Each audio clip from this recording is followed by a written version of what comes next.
नमस्कार, मी सुवर्णाच फॅशन क्लबमध्ये तुमचे खूप खूप स्वागत. पहा, माझ्याकडून आज एक चूक झाली, कारण मी जे ब्लाऊज पूर्ण शिवून झाले आणि ब्लाऊज शिवून झाल्यानं पण आपण प्रेस करताना माझ्याकडून थोडीशी जी इस्त्री आहे ती चिटकलेली आहे आणि त्याच्यामुळे जे ब्लाऊजची भाई जी आहे ते एकदम बॅक साईडला असल्यामुळे एकदम समोरच आलेल बॅक साईडला दिसते. आता ही ब्लाऊजची भाई तर आपल्याला परत जॉईन करायला कापड मिळणार नाही, तर त्यासाठी मी एक आयडिया केली. एका फ्युजिंग टेप घेतलेला आहे. हे खूप युजफुल आहे. हा फ्युजिंग टेप घेऊन मी त्याच्यावर जिथं जिथं आपली इस्त्री चिटकलेली आहे तेवढ्या भागावर असे कट करून छोटे छोटे तुकडे कट केले आणि असे व्यवस्थित ठेवून घ्यायचे. एका ठिकाणी थोडे जास्त आहे, एका ठिकाणी कमी आहे, तेवढ्या भागावर मी असे व्यवस्थित ठेवून घेतले आणि ब्लाऊजचे थोडेसे कापड उरलेले होते ते कापड याच्यावर टाकून घ्यायचे. असे व्यवस्थित ठेवून घ्यायचे आणि ब्लाऊजचे कापड जे आहे ते त्याच्यावर टाकून घ्यायचे आणि अशी इस्त्री फिरवायची. गरम इस्त्री फिरवायची, जास्त पण गरम नको आहे, कारण आधीच पहिल्यांदाच आपल्याला एक चूक झालेली असते. परत थोडीशी चेक करूनच फिरवा. ह्या पद्धतीने पहा, अशी प्रेस करून घेतली. पहा, कुठेही लक्षातही येत नाही की आपले ब्लाऊज जे आहे ते जळालेले आहे.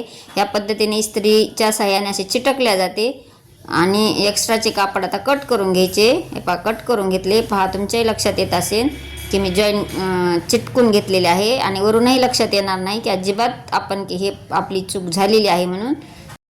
आता जी स्लीव्ज आपण काढून घेतलेली होती ती जॉईन करून घेऊया ब्लाऊजला.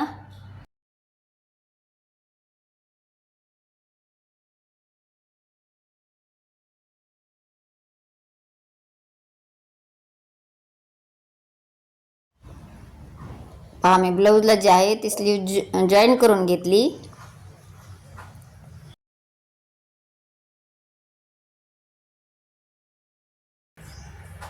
जेवढा भाग उकलून घेतला होता तेवढ्याच भागाला मी फिटिंग मारलेली आहे, कारण खालच्या साईडला आपण आधीच मारलेली होती.